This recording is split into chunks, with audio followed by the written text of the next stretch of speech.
it's not just about making your product or your company the hero of the story. It's about making your customer the hero of the story. Give your customers a platform.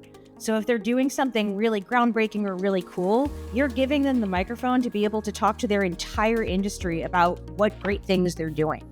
And that can help them build the credibility to land that new job or to land that promotion. I think there needs to be a cross-functional accountability of what's going on with customer marketing and how it's not just a cost center, but it is a massive growth and revenue driver. So I'm super pumped to have Lauren Turner from Customer Centrics join us today. Lauren, how are you doing today? I'm doing great. How are you? I'm great. If someone's coming in and it's the first customer marketing position at their company, how do they get started? Every time I've seen a program where the person is an island, they've really struggled. So you should be coming in with your ideas of what you want your programs to do and what those goals are, but they also need to be able to track with your company's overall goals and KPIs in order for what you do to be considered valuable to the company. It's not just about we got X number of case studies, we got X number of reference calls, we got reviews and all of those other tangible measures of success. But a lot of these department leaders, if not all of them, are really looking at the bottom line. What's going to be driving revenue over the next quarter, over the next year? And you need to be able to connect the dots between your activities and your programs and those big, hairy goals. And the best way to make sure that those goals are tracking is to be able to get that accountability from those other customer-facing functions. So, for example, if you're building out a community from scratch, the first major challenge you're going to have is recruitment and getting your customers to join your program. It's going to be so much easier for you if you've already worked out a partnership with your company's VP or head of customer success to make sure that every CSM is accountable for nominating, say, 10% of their book of business every quarter. That way, you'll be able to get an influx of customers to join your program without you having to do all that legwork recruiting them yourself. From product, if you're looking at your customer marketing programs as a way to get customer feedback for what should show up on that roadmap, get that alignment with your head of product first. So understand from that product department, what are the priorities for the product roadmap over the next 6 months? So it's really being able to show how what these programs that you do create value for them and for the company as a whole. Can you give me some examples of how customer marketing can drive revenue in those other departments? Yeah, absolutely. It is a lot of revenue influence. So the statistics show that I think it's like an 8-to-1 ratio, how much effort it takes to bring in a new customer into your company portfolio versus having a renewal or an upsell or a cross-sell with your existing customers. The more streamlined way to get that additional revenue is by making sure that your customers are accomplishing their goals. So that way an upsell and buying in more of those features or more seats or whatever your business model is going to seem like a natural progression and not such a hard obstacle for your customers to face. So if your customer marketing programs are nurturing that relationship from the very beginning, from your onboarding, where they feel like they have their hands being held and they understand what they're getting out of your product and how that's going to help them drive their goals. And then once they're there, you can help them problem solve. You can introduce them to other customers who have similar use cases to them so you can see what's being successful for other customers and making that network happen. Then you're driving that value up front so that way the renewal becomes a no-brainer. Another thing that can really help drive revenue is that referral. You have happy customers, they're going to get on a call with your prospects, and that is going to be the most authentic source of truth for your prospects to really understand whether this is something that they should invest in, is hearing from a customer like them saying, yes, we put the money in and here's what the outcome was. So it's lining up all of these different ways that you can leverage happy customers to drive more revenue, both on that top of funnel part, because you're bringing those customer proof points, but also enhancing the relationship for better upsell and cross-sell later within that account. How do you take the tactic of a customer referral from a one-to-one situation to a one-to-many implementation? I think it depends on the way that you're using referrals. I would say for your largest accounts, your big whales, you're still going to want to have that personal one-to-one. But if you're talking about maybe a smaller account or a lot of little ones, a really great way that you can scale that is with video. So you can send your prompts to your customers, the kind of questions that you might expect a prospect to ask them, where they talk about how they're using their product, what outcomes they've gotten, what impact that's made, how they like working with you, what that onboarding process might have been like, how great your support is, all of those things that a prospect may want to know, and then get that on video.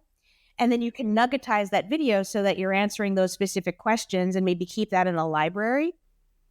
And that way, you have this database essentially of really, really quick proof points, quotes, testimonials that can live in a place where your sales team can just kind of pick from them and then send them over rather than having to go through that process of ping-ponging back and forth with your prospect of we have to get a live person on the phone, coordinate the schedules, all that other stuff. There are always going to be customers or prospects who want to have that conversation, and that's really up to the discretion of you and sales to determine whether that makes sense. But most of the time, just being able to have a current customer talk about the specific use case that the prospect has and how that's successful, having that on video is going to be enough.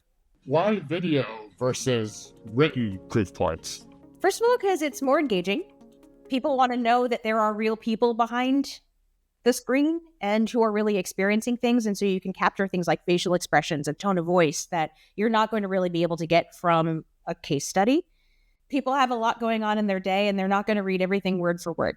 So this helps drive home the higher likelihood that that important message is actually going to be taken in. There are all these different ways that you can repurpose that content as well.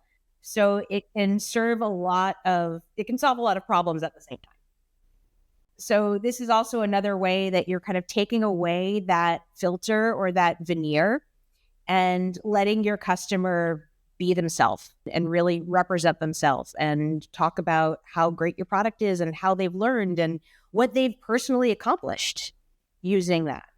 And that's a huge thing with customer marketing as well. It's not just about making your product or your company the hero of the story. It's about making your customer the hero of the story. And the best way that you can do that is have them talk about what their personal goals were for their role, for their department. And how did working with this company, how did working with this product help this individual person connect the dots to drive to that very important goal? It's a recruitment tool as well for programs and for testimonials, because when you have a customer contact who may be looking for that promotion, or they have their review coming up and they want something that's going to highlight their expertise, this gives them a platform to be able to show off what they've been able to do. Sometimes that third-party validation can carry more weight internally once you show that around of like, hey, look, I showed up on this vendor's website for doing this cool thing. That can sometimes be the catalyst to have the higher ups at your company recognize, oh, this person's doing some really cool stuff. Can you influence people getting new jobs, new roles, promotions, etc., things like that? You absolutely can through both customer marketing and through a community. First of all, those programs give your customers a platform. So if they're doing something really groundbreaking or really cool, you're giving them the microphone to be able to talk to their entire industry about what great things they're doing. And that can help them build the credibility to land that new job or to land that promotion. How do you show that your customer marketing program is helping to achieve your company's goals? The way that I strategically will plan out a program is to actually show goals from immediate term, near term, and long term. So that way you're actually working on all three of them simultaneously. And so you can show that at every step of the way, you're still contributing value. Some things are going to turn up more immediate output and outcomes, and other things like starting a community from scratch, you're not going to see the benefits of that until 12 to 16 months later. And really setting that expectation along with the cross-functional leadership so they know, hey, this program is going to need time to develop. Don't get upset if it's not going to be driving an immediate upsell in a quarter, because that's just not a feasible goal. But in the first quarter, I think we can predict a 20% uptick in the number of G2 reviews that we get this quarter. I think we can probably nail down 2 customers to do a case study that we didn't have previously. And so you're basically balancing what is possible with the low-hanging fruit that you can show that immediate impact of your work with balancing those long-term goals. What do you think is missing in customer marketing these days? The biggest thing that customer marketing is missing right now is a seat at the table. That there are too many companies that look at customer marketing as a tactical enterprise, as we can hire a person, put them in a seat, and now this is, okay, we're now customer centric because we have Jane in this role. And that is setting up Jane for way too much pressure, way too many things to do, and not enough support to be able to actually get Jane's programs off and running. I think there needs to be a cross-functional accountability of what's going on with customer marketing and how it's not just a cost center, but it is a massive growth and revenue driver, but that needs to be part of the overall strategy and not put off on its own little island. And that's why I'm stressing so much why it's so important early on to be able to get that alignment with the leadership of all those other functions so you can see how that role within customer marketing aligns with those bigger goals of those other departments. If you're a customer marketer who has built those relationships with the other teams and built a marketing hub and spoke that's really working well, what are the results for the brand? You get shorter time to close for new business because you have the customer proof points that are brought in earlier at top of funnel. You have a full database of customers who are willing to speak on your behalf. You might have a library of videos and testimonials and case studies. You have potentially customer awards where you have high profile marquee accounts speaking on your behalf about what they've done with your product. And that's a huge thing with the brand because you're positioning your customers as leaders in their industries. It can get press if you're having a big event, and that's going to help with your PR and your analyst relations. It helps you get better rankings in things like Gartner Peer Insights, things like your G2, those Magic Quadrant, and then the quadrant rankings, all of those things that go back to really building your brand story. And I actually love using that parallel between customer marketing and brand. So customer marketing is one of those disciplines where it's hard to immediately put a dollar value on what it does, but it's inherently valuable. Well, thanks, Lauren. I think that's a great place to wrap up. I really enjoyed learning about customer marketing from you. Thanks so much for joining us today. Thanks so much for having me. I hope you enjoyed that episode of StoryProof. The goal is that there are tactics or strategies you can use right away in your customer marketing. And speaking of customer marketing, that's where we come in. We turn customer love into effective video stories that can be easily repurposed into sales and marketing efforts. So if you'd like to learn more, check out our website or shoot me a message. Thanks.